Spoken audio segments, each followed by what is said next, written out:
Hi everyone, welcome to our first webinar series for STEM for Humanity.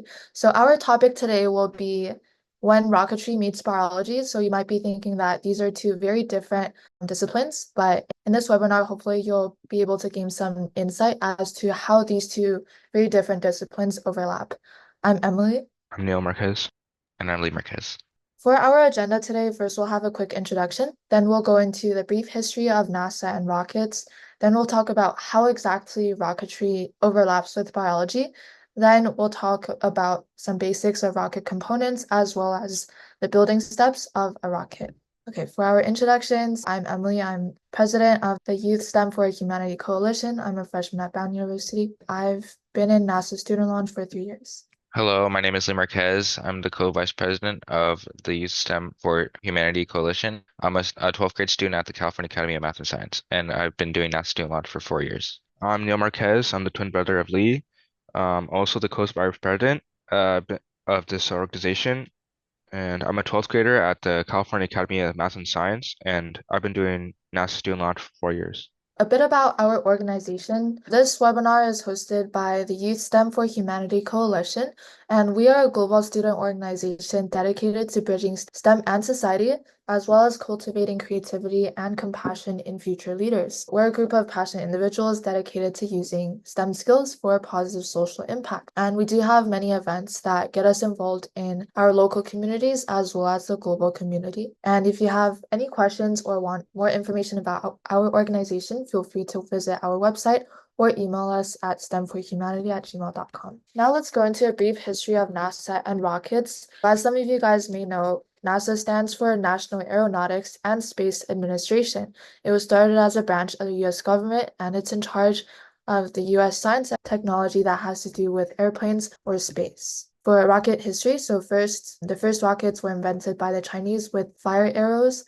Then German fireworks. The German fireworks maker created the first multi-stage rocket. In 1687, Newton came up with his laws of motion. And then in 1844, spin stabilization was invented. Later on, space exploration was proposed. So as you can see, there were several new inventions created. For example, the liquid propellant rocket, V2 rockets. There were atmospheric testing launches. Intercontinental ballistic missiles were invented, and then Sputnik 1 was the first satellite to be launched, and it was launched by the Soviet Union in 1957. Okay, so that's for the history of rocketry. Now we'll be going into how rocketry intersects with biology. As part of the NASA student launch team, we designed in the 2021 to 2022 school year our payload design, which had a Mimosa pudica plant. You might have seen this plant before. When you touch this plant, its leaves can actually start to move. Our goal for having this plant as part of our payload is to design and conduct an experiment on how forces and altitude affect Mimosa pudica's leaf folding behavior in a flying rocket.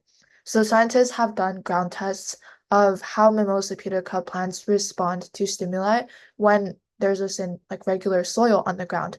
But no one has really taken these plants into space above the ground. That was our goal, to investigate how these forces affecting rockets will affect these plants. So scientists have conducted experiments about the stimulation, habituation, dishabituation, and plant cognition of mimosa plants for a very long time. So stimulation is just responding to a stimulus. For example, a touch or shaking the entire plant can cause parts of the plant to contract. And then habituation is when, if you touch the plant repeatedly, it would stop responding. It's basically decreased response when there's a harmless stimulus in the environment. And then dishabituation is the opposite of habituation, regaining a response. And finally, there's plant cognition research. But none of this research have done experiments on plant cognition of Mimosa pudica plants in flying rockets, and they also don't investigate how the forces of a flying rocket affect Mimosa pudica plants. What we did in our experiment was we started to grow Mimosa pudica plants from seeds, and we made sure that all the confounding variables were minimized, because things like the amount of sunlight each plant gets exposed to can affect how the plants grow. What we did was we had several pots, and in each pot we placed the same number of seeds, and we placed all of those pots under the same conditions. So for example, temperature temperature, light conditions, the amount of time they're watered. All of these we made sure were the same. So as you can see, they started to grow. For our technical components, since we already have our biological components, which is the plant, we also needed to have technical parts that could capture this opening or closing behavior of the Mimosa pudica. We installed a system with two cameras, two LED lights, as you can see here. We also had a power bank and also to charge the two cameras, which would capture the video footage. We also had three containers with plants, and each one had plastic cups. There was also a plastic wrap to stop the soil from spilling, and we also had cables that connected everything together. These are actually snapshots from the video footage that we collected during our flight. There is actually a pattern of the plant's leaf folding behavior under gravity in a high-powered flying rocket. Another payload design that we had in the subsequent year was with earthworms. This goal was to design and conduct an experiment on earthworms' behavior of preferring moisture over dryness in a flying high-powered rocket with an altitude range of 4,500 feet. Usually on regular soil, worms have a tendency to prefer wet areas over dry areas because they need moisture to survive. What we observed from our experiment is that earthworms stayed on top of the wet area of the towel paper and they tried to avoid the dry areas. Even though they were still stuck in a flying rocket, they still tried to move towards the wet areas. For the previous year, we had another design with a Venus flytrap. A Venus flytrap is also called a carnivorous plant. What it does is the stimulus of something crawling on top of it causes ions to be released from the ion channels within this plant. That causes contraction of the leaves, which is basically seen as a closing behavior. The plant is basically closing its leaves to trap the animal inside, and the animal provides it with energy. So we wanted to see how this closing behavior would be affected when this plant is placed inside a flying rocket. Ecological roles of a Venus flytrap is to capture and consume insects. Venus flytraps are an endangered species, so their habitats being reduced in certain parts of the US. Darwin called Venus flytraps one of the most wonderful in the world because of this animal-like behavior. Usually we think of just animals being able to close their mouths and capture their prey, but Venus flytraps are one of the very few plants that have this similar behavior. So Darwin noticed that there are trigger hairs causing the leaves to snap shut rapidly. If there is a moving animal on any of the hairs, then the hairs will release a response that causes the ion channels to open, which then causes the leaves to close. The hypothesis is that the closure is triggered by the influx of calcium ions in two overlapping waves. And scientists were able to figure out the average force in between the rims of its two lobes, also the pressure between the rims. During digestion, they noticed that the force increases from 0 to 450 millinewtons. During digestion, maximum constriction pressure created by the lobes could reach 9 kilopascals, which is a large pressure. In addition to the two triggers within 30 seconds, a single slow touch can also stimulate the Venus flytrap to snap shut the trap. But none of this research has been conducted on how they actually respond within a rocket. We conducted a ground test, basically when we tried to test that the Venus flytrap that we grew was healthy and it's actually able to close. So what we did was we had a toothpick with some cheese, and when I placed the cheese within the leaves of the Venus flytrap, it was able to close. And there's like a 30-second time frame that it takes for the Venus flytrap to fully close and then open. So for the technical feasibility of this experiment, what we had was pretty similar to the setup of the Mimosa pudica plant experiment. So similarly, we had two cameras, two LED lights, a power bank to charge all of these equipment. We also had a container with our Venus flytrap, also cables. We were able to 3D print a design that could carry the payload. And this was to prevent accidents such as the capsule breaking. What we concluded from our experiment is that forces and altitude in a flying rocket do not affect the Venus flytrap's trap closing behavior. Our payload experiment actually won us the best payload design nationally recently. And yeah, that's for the biological components of rocketry. Now, Leah and Neil will be going over rocket components and the technical aspects. Here we have a basic structure of what a rocket looks like. So first we have the nose cone, then we have upper body tube, then we have the lower body tube, fins, and the motor containment. And inside these components, we have different parts inside them. For the top two, we put our payload, and our payload consists of one egg and one altimeter. And in the bottom tube, we have our propulsion and recovery. So attached to the motor retainer and the bottom tube, we have the rocket motor, and inside the bottom tube itself, we have a parachute. And here we have body tubes. So body tubes are the pieces that hold our rocket together. All the inner parts during the launch will stay inside. And it's important to carefully design and cut them to size according to our design. And that's important because the length of the body tube determines the stability of our rocket, our nose cone. The purpose of the nose cone is to reduce aerodynamic drag of the rocket during its launch to apogee. And apogee is the highest altitude that the rocket reaches, so the highest point. And we can buy these nose cones from manufacturers that are made of plastic or balsa wood, or we can also 3D print them. You can go into 3D design software and create your own shape and 3D print it. And the common shapes that people use are parabolic, ogival, conic, blunt, and hemispherical nose cone. The ones that are most commonly used and the ones that I like to use are parabolic and ogival nose cone. Here's the coupler and transition piece. So this is what connects the top and bottom tubes together. So we have a red and a tan looking piece. So the tan piece would be the top tube, and then the red piece would slide into the bottom tube, which would connect the two sections. These parts are made out of cardboard, just like our Targ rockets, but other materials can be used, such as fiberglass, which we used for our NASA rocket. Here we have the bulkhead. Bulkheads are typically made of wood, but they can also be made of other materials such as fiberglass, and they're used to secure the rocket parachute to the rocket with a coupler or another tube. So we get a metal eye bolt and we tie a parachute to it, and therefore the parachute will stay onto the rocket. Here we have the fins. So fins are to maintain rocket stability, and without them, the rockets wouldn't fly straight up.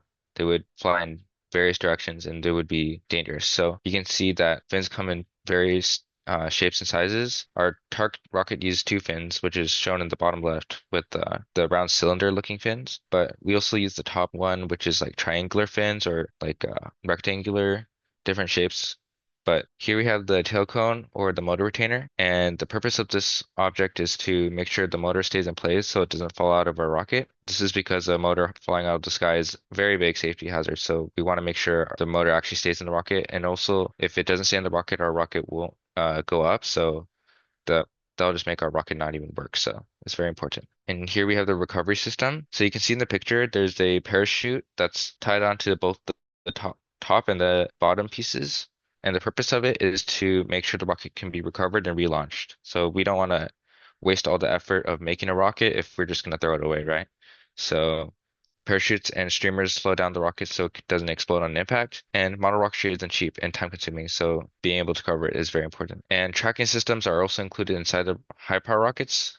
They're usually put in the nose cone or like the payload section. So in this picture, it'd probably be in the top. We include these because the rocket can drift as farther than we can see them. So it's important that we find them. And they're also building a high powered rocket is more expensive, so it's more valuable to find the materials. And here we have the payload. So inside the payload, we have the altimeter. The purpose of the altimeter is to record flight data such as altitude. Payloads usually have an experiment or test. So for TARC, we held an egg in the rocket. For NASA, we held various scientific payloads. So next, we're going to tell you about the basic rocket building steps. This is like a checklist in what to do. So first, you're going to cut the body tubes to desired lengths. So they can be different lengths because they're based on the design. You want to cut the tubes to desired length. So these are tube fins, which are basically made of the same material as the body tubes, but they're just a lot shorter because they're used for fins. And then you can glue the transition piece and the bulkhead together. The transition piece is that red piece, that red tube, and the bulkhead was that wooden like circle thing. And you want to attach the bulkhead to the transition piece so that later you can attach the parachute. Then you want to 3D design the motor mount, which is the part at the end where the motor goes onto. We usually 3D print these parts, but you could also buy them, buy like kits to make them. Then you want to add rail buttons or launch guides, which are parts that you put on the tubes that will basically guide the rocket straight off the rail, because when you align the rocket on the rail, you need to have it go straight up after you ignite the rocket. So the rail buttons are for that. Then you want to secure the two fins with glue. Our adhesive is epoxy. So yeah, you want to attach it using a 3D printed jig to the bottom tube, and then glue it in place.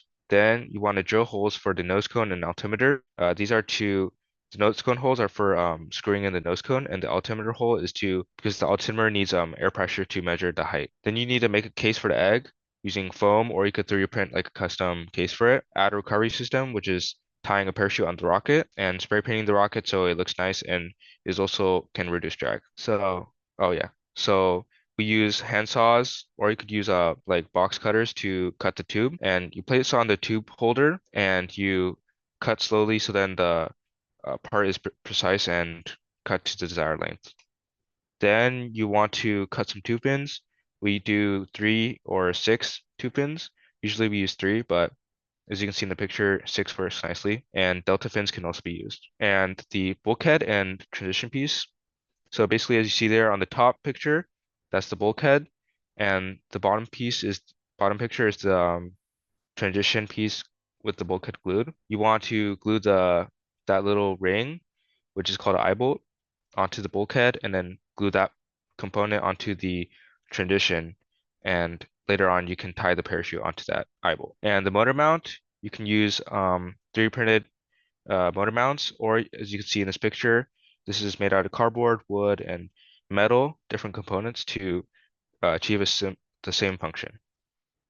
Then you want to add the rail buttons, which are those little black dots on the side of the rocket, and those things are used to line up on the rail. And you need small hands to reach inside the rocket tube in order to keep the piece in place while you screw on the screw. So as you can see if you can see closely, there's a screw on the rail button, and basically you want to get this metal piece, stick it inside the tube, have it attached to the inside of the tube, while having the screw attach it from the outside. And then you want to secure the tube fins. So first you're gonna mark out spots on the rocket and on the tube pins at a specific spot, so then you can line them up straight. And then you want to drill holes to either screw them in, and you want to screw the fins in, and then also epoxy to secure them. And you want to drill holes for the nose cone and altimeter. And the nose cone holes are for the screws. So you want to drill a hole corresponded to the upper body tube, and then screw it on, and then do like 2 to 3 holes and screws. And then you want to make a altimeter hole so then it can measure the altitude during flight. And then you want to make a case for the egg. You can measure the egg and then design it in a CAD software, or just measure it in real life, just cutting a block of foam. Make sure you use some kind of insulated material so then during the impact of the landing, the egg doesn't break. And then you want to add a recovery system. This is the parachute shown on the left. You also want to use a blast protector, which is a kind of this is a fireproof cloth that prevents the motor blast from burning up the nylon parachute, which is very fire it's not resistant to fire, so you don't want to burn it up.